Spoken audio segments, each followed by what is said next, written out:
Bismillahirrahmanirrahim. Assalamualaikum warahmatullahi wabarakatuh. Perkenalkan, nama saya Hendarsa, calon guru penggerak angkatan ke-9 dari Kabupaten Garut. Hari ini rencananya saya akan mengadakan coaching supervisi akademik rekan sejawat yang ada di lingkungan SMP Negeri 2 Cibiu. Kebetulan sudah hadir Ibu Dian Astriani MPD. Selamat pagi Ibu Dian. Selamat pagi Pak. Ya, bagaimana kabarnya Ibu Dian hari ini? Alhamdulillah sehat. Iya, mudah-mudahan ya kita senantiasa diberikan kesehatan. Hari ini akan mencoba menggali apa yang ingin disampaikan selama kegiatan pembelajaran yang Ibu setiap kali dilaksanakan. Ini ada beberapa hal yang perlu saya sampaikan ke Ibu ya. Di antaranya materi apa Bu yang akan disampaikan kepada peserta didik Ibu? Kebetulan untuk materi yang akan saya sampaikan kepada peserta didik itu materi mengenai dongeng yang akan disampaikan di kelas 7. Jadi sudah sesuai itu ya, sesuai dengan semester yang sekarang Ya, sudah sesuai. Kebetulan dongeng ini merupakan materi yang ada di semester 2. Iya. Nah, tujuan pembelajarannya kan di dalam rancangan pembelajaran ada tujuan Bu ya? Tujuan pembelajarannya untuk materi dongeng ini kebetulan saya mengambil 3 tujuan ya Pak ya. Yang pertama, peserta didik diharapkan mampu menjelaskan definisi atau arti dongeng sesuai dengan kaidah-kaidahnya. Jadi dalam tujuan pembelajaran ini peserta didik harus dapat menjelaskan definisi dongeng. Kemudian tujuan pembelajaran yang kedua adalah menganalisis ciri-ciri dongeng sesuai dengan kaidah-kaidahnya. Jadi pada tujuan pembelajaran ini peserta didik juga harus mampu menganalisis ciri-ciri dongeng. Pertanyaan yang kedua Bu, yang akan Ibu kembangkan atau kompetensi apa yang sesuai dengan tujuan pembelajaran tadi Bu? Kebetulan untuk pertemuan pertama kompetensi yang akan saya kembangkan sebelum keterampilan ya, saya akan mengembangkan dulu potensi pengetahuan dari peserta didik. Karena tadi juga di dalam tujuan pembelajaran tidak diterapkan terlebih dahulu ke keterampilannya, tapi hanya pengetahuannya dulu gitu. Untuk keterampilan akan saya terapkan pada pertemuan berikutnya. Oh itu jadi rencananya ini 2 kali pertemuan seperti itu. Sebetulnya saya kalau mengadakan materi itu Pak, 1 KD atau 1 bab itu suka saya bagi-bagi menjadi 4 pertemuan, di mana pertemuan pertama, kedua, dan ketiga itu ada materi dan juga ada tes keterampilan baik itu pengetahuan dan keterampilannya. Kemudian pada pertemuan keempat saya melaksanakan evaluasi yang dimana siswa itu diberikan soal untuk mengukur sejauh mana kemampuan siswa terhadap pemahaman materi yang telah diberikan. Nah ada kendala tidak Bu? Kalau misalnya dimulai dari pengetahuan terlebih dahulu kan gitu, apakah anak seperti apa gitu cepat memahami atau seperti apa? Atau bahkan dari gurunya misalnya ya? Kalau kendala sih apa ya tentu ada. Yang pertama dari peserta didik dulu. Peserta didik itu kan di sini apa ya, di sekolah ini kemampuan peserta didik kalau ditanya tahu nggak ini, mereka itu suka kebanyakan apa Bu nggak tahu. Jadi saya ingin mencari tahu dulu mereka tahu atau tidak materi dongeng itu seperti apa. Nah apabila mereka sudah mengetahui dongeng itu apa, jadi akan terjadi komunikasi ya Pak, nyambung antara murid dan guru. Jangan sampai guru memberitahu materinya tentang ini loh, terus si guru itu memaksakan kita harus memberitahu dulu terlebih dahulu, tapi kan itu tidak sesuai dengan tuntutan kurikulum sekarang ya Pak ya, di mana peserta didik harus lebih kreatif dan aktif. Jadi jangan diberitahu dulu oleh guru. Jadi peserta didik dulu mencari tahu, diberi pertanyaan-pertanyaan pemantik dulu apa kayak tahu nggak dongeng itu apa. Jadi intinya kembali lagi ke peserta didik yang ada di sini itu memang pengetahuannya kalau dibilang terlalu rendah juga tidak ya Pak ya. Oh, iya, ya agak sedikit kurang. Ya. Berarti perlu kalau seperti itu menurut Ibu Dian? Menurut saya pribadi sih ya Pak ya, kalau misalkan dari pengetahuannya kurang, jadi harus diberikan stimulus dulu dari gurunya. Iya, jadi si anak dengan stimulus itu mau tahu, oh iya saya pengen tahu nih dongeng itu apa, atau misalnya di jenis dongeng itu ada apa, contoh dongeng itu apa. Jadi mereka kalau diberikan stimulus pasti akan ada rasa, oh ya saya harus tahu, harus mencari tahu. Dengan melihat karakteristik anak, nah rencana pembelajarannya akan seperti apa Bu? Rencana pembelajarannya kebetulan Pak, saya di dalam rencana itu menuangkan terlebih dahulu memberikan tayangan mengenai dongeng, kemudian peserta didik menyimaknya. Nanti setelah selesai peserta didik menyimak atau menonton tayangan dongeng tersebut, seperti biasa saya akan memberikan beberapa pertanyaan yang berkaitan dengan tayangan yang telah diberikan, yang telah ditonton oleh peserta didik. Jadi anak akan tercover ya yang kebutuhan itu. Iya, jadi kan tidak semua anak audio, tidak semua anak visual. Jadi kan saya mengambil media yang bisa mengcover semua karakteristik peserta didik. Kebetulan kalau ditanya kepada peserta didik di sini, kalian lebih suka nulis, lebih suka bercerita atau nonton Bu? Oh ya, berarti saya harus memfasilitasi keinginan peserta didik di dalam proses pembelajaran. Salah satunya menayangkan dulu video yang bersifat media audio visual untuk peserta didik. Ibu mengetahui peserta didik ini gayanya audio, gayanya ini visual, bahkan kinestetik. Itu seperti apa Bu? Cara mengidentifikasinya? Kebetulan Pak, pas awal semester kemarin tahun ajaran baru di sekolah ini sudah diadakan tes, semacam tes ya Pak ya, diagnosis tes. Selain itu juga saya pribadi kalau di kelas suka bertanya kepada anak-anak, kalau Ibu perhatikan nih kenapa banyak yang nggak nulis? Kadang aja Bu, saya mah nggak suka nulis. Sukanya apa? Saya sukanya bercerita, saya sukanya nonton, saya sukanya Bu mending praktek langsung biar lebih mengerti gitu Pak. Oh iya, jadi dari situ ya Ibu pemetaannya ya, sehingga mengetahui oh anak ini gaya belajarnya seperti ini ya.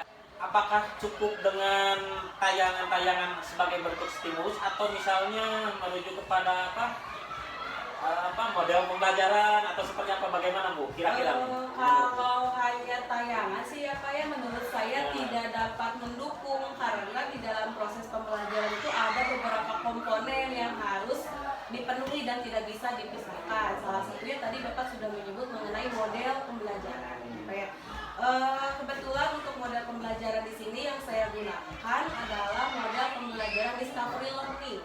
Baik Ibu, sangat luar biasa sekali ini rencana-rencana kegiatan pembelajarannya. Nanti kita akan buktikan ya di kelas seperti apa. Nah Bu, kira-kira kegiatan pembelajarannya pelaksananya hari apa atau tanggal apa? Kebetulan untuk pelaksanaan insya Allah ya Pak ya, kalau tidak ada halangan, saya akan melaksanakan pembelajaran di kelas 7A ini pada tanggal 6 Februari Pak. Oh iya, ya, hari Selasa. Saya catat dulu 6 Februari. Sebelum pelaksanaan nih, perasaan Ibu sekarang bagaimana nih? Sebelum pelaksanaan ya Pak? Ya, ya manusiawi saja ya Pak ya, sebelum pelaksanaan rasa pesimis ada. Takutnya yang saya terapkan ini tidak sesuai. Ya. Kalau optimis harus. Ya. Iya, tapi mudah-mudahan ya bisa tertanggulangi. Yang penting kita sebagai guru itu mempersiapkan melayani anak kan gitu, sesuai dengan gaya belajarnya, kemudian harapannya yang maksimal ya seperti itu. Dan saya izin untuk mengikuti kegiatan pembelajaran dari awal sampai akhir. Kemudian nanti akan ada berbicara lagi pasca observasi namanya ya. Sekali lagi terima kasih Ibu Dian Asriani MPD, mudah-mudahan lancar persiapannya. Billahi taufiq wal hidayah. Assalamualaikum warahmatullahi wabarakatuh. Assalamualaikum warahmatullahi wabarakatuh. Kelas 7A Wilujeng Enjing, Wilujeng Patepang Deui Salkibu dina pelajaran bahasa Sunda jam 3 dugi ka jam 4. Kumaha kabarna dinten ayeuna? Alhamdulillah, saya mudah-mudahan urang sadayana sih dipaparin kesehatan ku Allah Subhanahu wa taala supados tiasa sakola unggal dinten. Anu teu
jenis-jenis dongeng. Jantan ibu nyuwunkeun kahidap di bumi mangga dipelajari materi ngeunaan jenis-jenis dongeng. Hidup tiasa milari materi tina Google mangga. Nambut buku ka perpus mangga. Bade misalna Bu abi mah nambut buku ka sakola sanes adventure bios nya. Jadi silakan hidup di bumi milarian informasi tina naon wae ngeunaan naon. Jenis-jenis dongeng. Eta kayak ibu kumaha resep teh diajar di penayeuna. Aya bagian anu teu resepna? Mun aya bagian teu resepna sebutkeun naon bagian teu resepna? Kaya resep sadayana. Bagian naon anu pikeun resepna?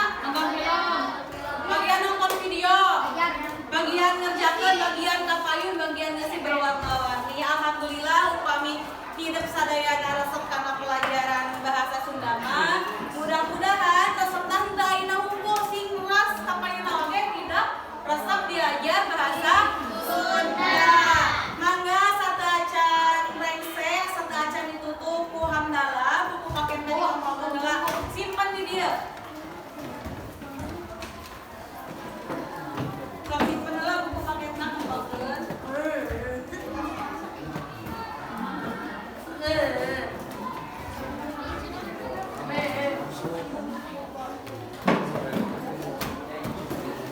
Atau sadayana buku paket tugas ada penela biasakan upami sateuacan guru keluar di kelas teh ngomongkeun bu istirahat loh makanya bagi kan pas aya bel itu harus diperhatikan ulang bu istirahat juga budak SD hidup kan SMP mah tos dewasa hatur nuhun kana sagala rupi perhatosan ti hidup anu parantos daria tos sigep ngerjakeun tugas sareng perintah-perintah ti ibu ngahaturkeun nuhun mangga ayeuna mah urang sasarengan pungkas ieu lawungan teh kumawaskeun hamdalah sasaha alhamdulillah perna naon milarian info tentang jenis-jenis dongeng. Hatur nuhun kana peratosanana umat ibu Midiajar. Wassalamualaikum warahmatullahi wabarakatuh. Waalaikumsalam warahmatullahi wabarakatuh. Kemudian kemarin kan kita melakukan percakapan awal ya sebelum kita melaksanakan observasi di kelas. Paparkan kembali kemudiannya mulai dari tujuan pembelajaran, kemudian area pengembangan apa yang Ibu Dian akan kembangkan ya pada kegiatan observasi seperti itu. Baiklah, terima kasih untuk waktunya. Ibu mohon izin untuk memaparkan tentang tujuan pembelajaran sebelum kegiatan sekarang. Sebelumnya waktu sebelum observasi saya bersama Pak Hendar melakukan perbincangan dulu. Yang pertama terkait tujuan pembelajaranku. Tujuan pembelajaran yang saya sampaikan kepada peserta didik tidak sampai ke tahap praktik hanya sebatas teori ya, karena praktik di pertemuan berikutnya. Tujuan pembelajarannya yang pertama yaitu menjelaskan mengenai definisi dongeng. Kebetulan materi yang disampaikan mengenai dongeng. Kemudian yang kedua materinya menganalisis ciri-ciri dongeng sesuai dengan kaidah-kaidahnya. Dan yang ketiga materinya menganalisis unsur-unsur intrinsik yang terdapat dalam dongeng sesuai dengan kaidah-kaidahnya. Itu tujuannya. Ya, kemudian ketika bagaimana di perasaan kemudian ketika melaksanakan praktik pembelajarannya ya, apakah di situ sudah muncul menurut kemudian nih kan kalau di awal kita berbicaranya sosial emosionalnya kan itu sudah ini, nah dalam pelaksanaannya sudah muncul atau seperti apa, kemudian proses pembelajarannya apakah sudah berdiferensiasi kan gitu, kita melayani apa, memberikan kebutuhan-kebutuhan terhadap peserta didik ya gitu. Boleh dipaparkan. Untuk proses pembelajarannya yang pertama mengenai KSP alhamdulillah sudah tersampaikan kepada peserta didik dan sudah muncul KSP-nya. Untuk diferensiasi juga sudah ada sedikit mungkin Ibu ya yang tersampaikan dari media. Diferensiasi di dalam prosesnya sudah ada. Nah, Bu Dian selama kegiatan observasi di situ kan akhirnya kita dapat berbicara berbicara lagi di sini ya, berbincang di sini, bukan mengevaluasi atau apa ya, meninjau ulang gitu kegiatan pembelajaran yang dilakukan oleh Ibu Dian. Bagaimana perasaan Ibu Dian nih setelah ini? Apakah saya perlu meningkatkan lagi atau memang sudah puas atau seperti apa? Kalau dikatakan puas kan jangan merasa puas mungkin ya Pak Bu.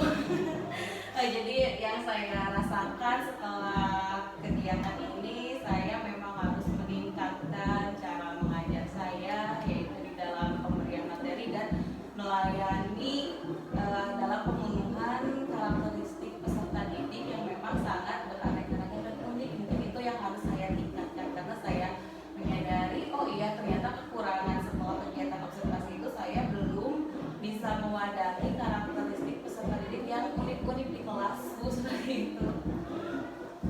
Nah, rencana kedepannya kemudian kan sudah mengetahui ya, oh ini ternyata ketika kita dilakukan seperti ini masih saja ada yang belum terpenuhi kan gitu. Rencana kedepannya kira-kira kemudian seperti apa nih untuk memenuhi hal-hal yang tadi?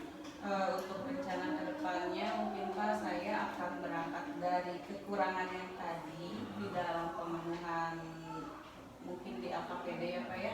Harus dibedakan tiap kelompok, jangan disamakan. Kemudian saya juga ingin membuat media pembelajaran yang lebih menarik lagi untuk siswa, sehingga siswa ketika belajar tidak merasa bosan karena mereka sudah bisa terfasilitasi dengan media sesuai dengan minatnya. Misal siswa ini sukanya, Bu, di kelas ini udah sok air, udah Bima resepnya nonton, alimnya suka ada sesuai seperti itu. Bu, saya sukanya nulisan, nggak mau bicara, ada. Jadi saya merasa lebih tertantang untuk lebih meningkatkan di dalam mewadahi karakteristik peserta didik. Baik, terima kasih Bu Dian yang sudah dipaparkan. Selanjutnya tanggapan dari Ibu pengajar praktik ya di ini, mangga Ibu Mariana MP. Baik, terima kasih. Menurut saya untuk proses praktek coaching pasca observasi ya, seperti siapa ini tadi pembicaraan atau arah coaching yang sudah Ibu dan Bapak lakukan di sini, Pak Hendar sebagai coach dan Ibu Dian sebagai coaching ya di sini ya. Nah, untuk percakapan coachingnya sudah baik di sini ya, sudah menunjukkan prinsip Tirta misalnya. Kemudian tadi sudah disampaikan dengan jelas apa tujuannya, sudah disampaikan oleh coaching ya dengan jelas sekali. Kemudian juga tadi identifikasi masalahnya juga sudah dipaparkan dengan jelas ya, permasalahannya oleh coaching. Kemudian juga sebagai coach, Pak Hendar sudah memberikan arahan pada coaching gitu, meski tidak terkesan menggurui ya, mengarahkan. Dan coaching di sini juga sudah tahu apa yang harus dilakukan gitu kan ya. Nah, kemudian juga tadi menggali masalah ya, menggali masalahnya juga tadi sudah cukup baik. Kemudian tadi juga rencana yang akan dilakukan cara aksinya juga tadi sudah dipaparkan dengan jelas juga oleh coaching dan ditanggapi juga oleh coach di sini. Diberikan arahan dengan baik juga. Kemudian tanggung jawabnya juga sudah. Artinya di sini bahwa pembicaraan coaching yang Ibu dan Bapak lakukan dalam proses coaching pasca observasi seperti akademik ini ya sudah cukup baik. Mudah-mudahan apa yang direncanakan bisa terwujud, bisa terlaksana dengan baik, dan yang harus diperbaiki mungkin akan kita perbaiki gitu kan ya. Dari proses coaching ini sudah tahu jawabannya ya Bu Paci ya. Nah, yang itu saja mungkin yang bisa saya sampaikan. Baik, itulah percakapan pasca observasi supervisi akademik yang saya lakukan bersama Ibu Dian Astriani MPD, kemudian Ibu pengajar praktik Ibu Lia Marlia MPD. Terima kasih banyak. Assalamualaikum warahmatullahi wabarakatuh. Waalaikumsalam.